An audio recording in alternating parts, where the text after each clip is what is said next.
Episode की शुरुआत होती है भारी बारिश से। इस वजह से रेंटारू और उसके सारे फ्रेंड्स परेशान थे, खासकर ओसामी, जिसे बारिश बिल्कुल भी पसंद नहीं थी। सब लोग बोर हो रहे थे क्योंकि करने के लिए कुछ भी नहीं था। इसी बीच क्लास में रेंटारू आता है, लेकिन उसका बिहेवियर थोड़ा अजीब और फ्रस्ट्रेटेड सा लग रहा था। बाकी लोग हैरान थे कि उसे हुआ क्या है। जब दोस्तों ने पूछा तो वो बोला सब ठीक है, लेकिन सच में वो अंदर से बहुत परेशान था।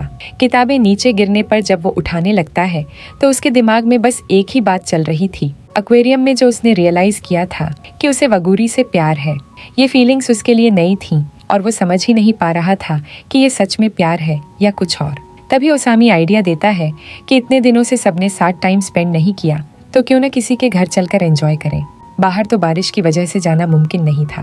फिर वो कहता है, रेंतारो, तेरा घर सबसे पास है, हम तेरे घर आ सकते हैं। ये सुनकर रेंतारो हैरान हो जाता है। उसके दिमाग में यही चल रहा था कि अगर इन्हें मेरी बेकरी शॉप के बारे में पता चल गया तो शायद मजाक उड़ाएंगे और दोस्ती भी टूट सकती है। लेकिन फिर भी उसने हिम्मत की और बोला, ऐसी कोई बात नहीं है, तुम लोग मेरे घर आ सकते हो, बस मुझे एक बार माँ से पूछना होगा। इसके बाद सीन कट होता है सैटरडे पर। रेंटारू अपने दोस्तों को घर लेकर आता है। उसके दोस्त घर देखकर हैरान थे, जबकि उसकी माँ बहुत ज्यादा खुश थी, क्योंकि ये पहली बार था जब रेंटारू ने अपने दोस्तों को घर बुलाया था। माँ ने कहा कि उन्हें घर दिखाना चाहिए और अपने रूम में ले जाना चाहिए। दोस्त भी गिफ्ट लेकर आए थे, जिसे देखकर माँ और भी एक्साइटेड हो गई। धीरे धीरे सबको लग रहा था कि रेंटारू बदल रहा है।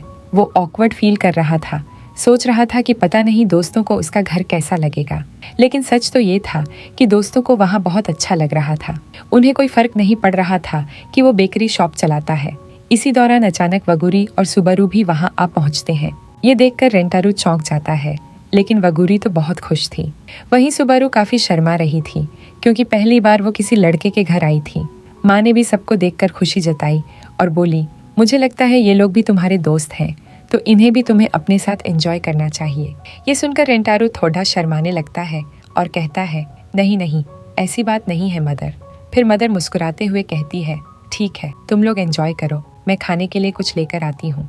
इधर रेंटारू अभी भी काफी शाय फील कर रहा था, लेकिन वो अपनी मदर की मदद करने के लिए किचन में चला जाता है।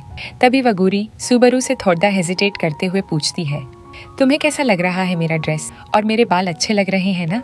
मतलब मैं अच्छी तो लग रही हूँ ना? सुबारू ये सुनकर हैरान रह जाती है, क्योंकि वगूरी कभी इस तरह की बातें नहीं करती। वो कहती है, सच बताऊं तो तुम बहुत प्यारी लग रही हो, और अगर तुम नॉर्मल कपड़ों में भी रहो ना, तब भी उतनी ही क्यूट लगोगी। सुबारू समझ रही थी कि वगूरी ये सब रेंटारू के लिए कर रही है। इसके बाद सब टेबल पर बैठकर खाना एंजॉय करने लगते हैं। टेबल पर कई डिशेस रखी थी और सब मस्ती कर रहे थे। रेंटारू मन ही मन सोच रहा था कि मदर ने आज तो एक्स्ट्रा खाना बना दिया।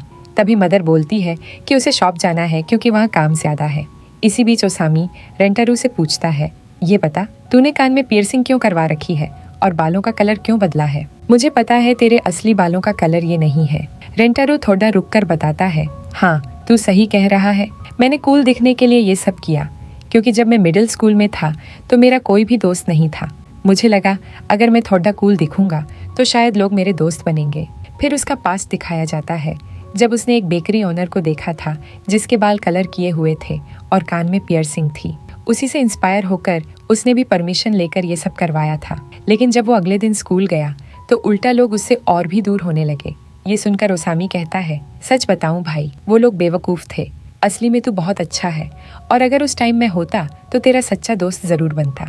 आगे जाकर वो लोग रिग्रेट करेंगे कि उन्हें तेरे जैसा दोस्त नहीं मिला।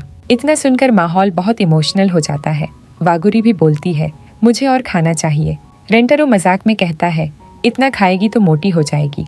वागुरी जवाब देती है, मुझे खाने दो, मुझे अच्छा लग रहा है। फिर वागुरी कहती है, सच बोलूं तो मैं लकी हूँ कि मुझे तुम सब जैसे दोस्त मिले। ये बातें सुनकर रेंटारू अंदर ही अंदर बहुत खुश हो जाता है, क्योंकि उसकी लाइफ की सबसे बड़ी कमी, दोस्तों की, अब धीरे धीरे पूरी हो रही थी। मदर ये सारी बातें छुपकर सुन रही थी और वो भी काफी इमोशनल हो गई थी। फिर फ्लैशबैक दिखाया जाता है, जहाँ मदर खुद भी रेंटारू की लोनलीनेस देखकर पियर्सिंग और हेयर कलर चेंज कर लेती है। फादर पूछता है, क्या तुमने ये सब रेंटारू के लिए किया है? मदर उदास होकर कहती है, हाँ तुमने सही कहा। जब भी रेंटारू स्कूल से घर आता है तो हमेशा यही बताता है कि कोई उससे बात नहीं करता। किसी से भी बात करने की कोशिश करता है तो सब उसे इग्नोर कर देते हैं और एक दिन उसने मुझसे कहा कि अब वो कभी दोस्त नहीं बनाएगा। ये सुनकर मुझे बहुत बुरा लगा। इसके बाद सीन में दिखाया जाता है कि रेंटारू एक बेकरी शॉप में ओनर को देख रहा है। ओनर ने पियर्सिंग करवाई थी और बालों का रंग बदला था। रेंटारू की आंखों में उसे देखकर एक अलग ही चमक आ जाती है। तभी उसने अपनी मदर से पूछा कि क्या वो भी पियर्सिंग करवा सकता है, और मदर कहती है, सच बताऊं तो मैं उसे मना कर ही नहीं पाई। मैं कम से कम इतना तो कर ही सकती थी कि उसे सपोर्ट करूं। फादर मुस्कुराकर कहते हैं, सच में तुमने कमाल कर दिया। तुम्हारी यही बात दिखाती है कि मेरी पसंद खराब नहीं है। तुम अपने लिए और बेटे के लिए इतना कुछ कर सकती हो। मुझे पूरा यकीन है कि एक दिन वो तुम्हारी फीलिंग्स जरूर समझेगा। मदर हल्का सा मुस्कुराते हुए जवाब देती है, हाँ शायद तुम सही कह रहे हो। इसके बाद सीन बदलता है और मदर सभी के लिए केक लेकर आती है। ओसामी ये देखकर बहुत एक्साइटेड हो जाता है और बार बार धन्यवाद कहता है। फिर मदर वहाँ से जाने लगती है। उसी वक्त पीछे से रेंटारू आता है और अपनी मदर को रोककर कहता है, थैंक्स हर चीज के लिए। ये सुनकर सबसे पहले मदर हैरान रह जाती है, कुछ बोल नहीं पाती, लेकिन जाते जाते उसकी आंखों में हल्का सा आंसू दिखाया जाता है। वो उस मोमेंट पर बहुत इमोशनल हो जाती है और इसी इमोशनल सीन पर एपिसोड खत्म हो जाता है।